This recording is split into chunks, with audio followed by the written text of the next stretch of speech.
Pranava Greenwich, where the dream of luxury and nature truly comes home. Pranava Greenwich, a home full of love and dream. AP assembly budget సమావేశాలు ప్రారంభమయ్యాయి. కీలకమైన ఈ sessions నుంచి వైసీపీకి చెందిన 11 మంది సభ్యులు హాజరై ఎప్పటిలాగే కొద్ది నిమిషాల్లోనే సభ నుంచి వాకౌట్ చేసి వెళ్లిపోయారు. ఉభయ సభలను ఉద్దేశించి గవర్నర్ అబ్దుల్ నజీర్ ప్రసంగిస్తుంటే అడ్డుకునేందుకు ప్రయత్నించిన వైసీపీ సభ్యులు ప్రభుత్వానికి వ్యతిరేకంగా నినాదాలు చేస్తూ సభ నుంచి అరుచుకుంటూ బయటకు వెళ్లిపోయారు. సభలోకి వస్తూనే నినాదాలు చేసుకుంటూ వచ్చిన జగన్ టీం గవర్నర్ ప్రసంగిస్తున్నప్పుడు స్పీకర్ పోడియం చుట్టుముట్టి ఆయన చైర్పై పేపర్లు వేసి గలాటా సృష్టించారు. దాంతో రాబోయే రోజుల్లో వారు సభకు హాజరవుతారా, వచ్చిన సమావేశాలను సజావుగా సాగనిస్తారా అన్న సందేహాలు వ్యక్తమవుతున్నాయి. ఆంధ్రప్రదేశ్ అసెంబ్లీ బడ్జెట్ సమావేశాలు బుధవారం ఉదయం ప్రారంభమయ్యాయి. సభ ప్రారంభమైన కాసేపటికే వైసీపీ సభ్యులు అసెంబ్లీ నుంచి వాకౌట్ చేశారు. మాజీ ముఖ్యమంత్రి వైసీపీ అధినేత జగన్ సహా వైసీపీ ఎమ్మెల్యేలంతా 11 నిమిషాల వ్యవధిలోనే అసెంబ్లీ నుంచి బయటకు వెళ్లిపోయారు. తిరుమల లడ్డు గోవిందా గోవిందా అంటూ లాబీల్లో నినాదాలు చేశారు. ఎప్పటిలాగే జై జగన్ అంటూ తమ స్వామి భక్తి చాటుకున్నారు.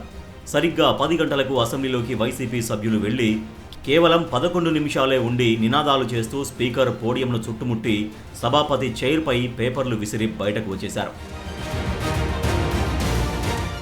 సభ ప్రారంభమైన కేవలం 11 నిమిషాల్లోనే జగన్తో పాటు వైసీపీ సభ్యులు 11 మంది సభను వీడడం చర్చనీయాంశమైంది. వారితో పాటు వైసీపీ ఎమ్మెల్సీలు కూడా వాకౌట్ చేశారు. అసెంబ్లీ చరిత్రలో ఇంత తక్కువ సమయంలో వాకౌట్ చేయడం హాట్ టాపిక్గా మారింది. సభలో ప్రజా సమస్యలపై చర్చకు అవకాశం ఇవ్వకపోవడం ప్రజాస్వామ్య విరుద్ధమని వైసీపీ విమర్శించింది. అలాగే ప్రభుత్వ విధానాలపై ప్రశ్నలు అడగకుండా అడ్డుకుంటున్నారని ఆరోపించారు. సభలో తమ స్వరాన్ని వినిపించుకునే అవకాశం లేకపోవడంతో వాకౌట్ చేయడం తప్ప మరో మార్గం లేదని అభిప్రాయం వ్యక్తం చేశారు. ఉభయ సభలను ఉద్దేశించి గవర్నర్ అబ్దుల్ నజీర్ ప్రసంగిస్తుంటే అడ్డుకునేందుకు ప్రయత్నించిన వైసీపీ సభ్యులు ప్రభుత్వానికి వ్యతిరేకంగా నినాదాలు చేస్తూ సభ నుంచి వాకౌట్ చేశారు. వైసీపీ ఛాంబర్ నుంచి సభకు వచ్చిన మాజీ సీఎం జగన్ పార్టీ సభ్యులతో కలిసి మెడికల్ కాలేజీల ప్రైవేటీకరణ రద్దు చేయాలని డిమాండ్ చేశారు. రాష్ట్రంలో శాంతి భద్రతల్ని కాపాడాలని నినాదాలు చేసుకుంటూ అసెంబ్లీలోకి వచ్చిన వైసీపీ ఎమ్మెల్యేలు ఎమ్మెల్సీలు సభలో ఉన్న 11 నిమిషాలు గలాటా సృష్టించి వెళ్లిపోవడం విమర్శల పాలవుతోంది. గవర్నర్ తన ప్రసంగంలో రాష్ట్ర విభజన సమస్యలతో పాటు ఆర్థిక కష్ట నష్టాల మధ్య ప్రస్తుత కూటమి ప్రభుత్వం పాలన ప్రారంభించినట్లు పేర్కొన్నారు. గత ప్రభుత్వ హయాంలో వ్యవస్థలు నిర్వీర్యమై అభివృద్ధి ఆగిపోయిందని, ఆర్థిక ఇబ్బందులు తీవ్రమయ్యాయని ఆయన అసహనం వ్యక్తం చేశారు. గతంలో శాంతి భద్రతలకు విఘాతం కలగడమే కాకుండా 22A వంటి నిబంధనలు దుర్వినియోగం అయ్యాయని విమర్శించారు. విద్యుత్, సాగునీరు, రహదారుల వంటి కీలక మౌలిక వసతుల రంగాల్లో ప్రగతి కుంటుపడిందని వివరించారు. 2024లో రాష్ట్రాన్ని పునర్నిర్మించే బాధ్యతను ప్రజలు కూటమికి అప్పగించారని గవర్నర్ గుర్తు చేశారు. CM Chandrababu, deputy CM Pawan Kalyan నాయకత్వంలో ప్రధాని నరేంద్ర మోడీ సహకారంతో కూటమి ప్రభుత్వం సమర్థవంతంగా సాగుతోందని చెప్పారు. గత 19 నెలల కాలంలో వ్యవస్థలను గాడిలో పెట్టి సూపర్ 6 సహా పలు సంక్షేమ కార్యక్రమాలను పునఃప్రారంభించినట్లు తెలిపారు. పాలనలో పారదర్శకత కోసం 7 శ్వేతపత్రాలను విడుదల చేసి వ్యవస్థల పునరుద్ధరణపై తొలి 9 నెలల కాలంలోనే ప్రభుత్వం ప్రత్యేక దృష్టి పెట్టిందని ప్రశంసించారు. Improve connectivity, rebuild institutions and lay the groundwork for long-term development. However, the change in governance in 2019 disrupted this momentum.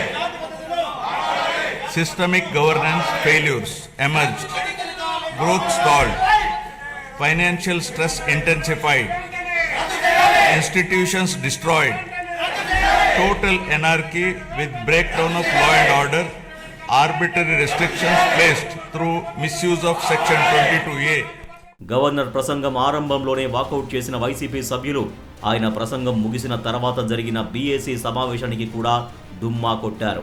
అత్యంత కీలకమైన రాష్ట్ర బడ్జెట్ను ఫిబ్రవరి 14న ఆర్థిక మంత్రి పయ్యావుల కేశవ్ సభలో ప్రవేశపెడతారు. ఈ బడ్జెట్ సమావేశాల్లో ప్రభుత్వం కేవలం ఆర్థిక అంశాలకే పరిమితం కాకుండా చట్టసభలో బిల్లులను కూడా ప్రవేశపెట్టనుంది. గతంలో తీసుకువచ్చిన 4 ఆర్డినెన్స్ల స్థానంలో కొత్త బిల్లులను ప్రభుత్వం సభ ముందుకు తీసుకువస్తుంది.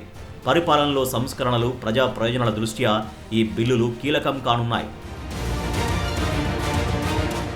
ఇంత కీలకమైన సమావేశాల్లోనూ వైసీపీ పాత పందానే అవలంబిస్తుండటంతో రాబోయే రోజుల్లో అసెంబ్లీ సమావేశాలు ఎలా సాగుతాయన్నది ఆసక్తికరంగా మారింది. ఒకవేళ ప్రతిపక్షం సభకు హాజరు కావాలని నిర్ణయిస్తే మరిన్ని నిరసనలు చేపట్టే అవకాశాలు కనిపిస్తున్నాయి. ఈ సందర్భంగా వైసీపీ సభ్యుల వైఖరిపై అసెంబ్లీ స్పీకర్ చింతకాయల అయ్యన్న పాత్రుడు సరదా వ్యాఖ్యలు చేశారు. గవర్నర్కు వీడుకోలు పలికి తిరిగి వచ్చే సమయంలో మీడియా ప్రతినిధులతో సభాపతి మాట్లాడుతూ వైసీపీ సభ్యులు 11వ తేదీన 11 మంది ఎమ్మెల్యేలు వచ్చి 11 నిమిషాలు మాత్రమే ఉండి సభ నుంచి వెళ్లిపోయారు. అంతకుమించి ఎక్కువ సమయం లేరంటూ 11ని ఒత్తి పలుకుతూ చమత్కరించారు. సభ్యులు సభా సాంప్రదాయాల్ని పాటిస్తే మంచిది అని స్పీకర్ అయ్యన్న పాత్రుడు సూచించారు.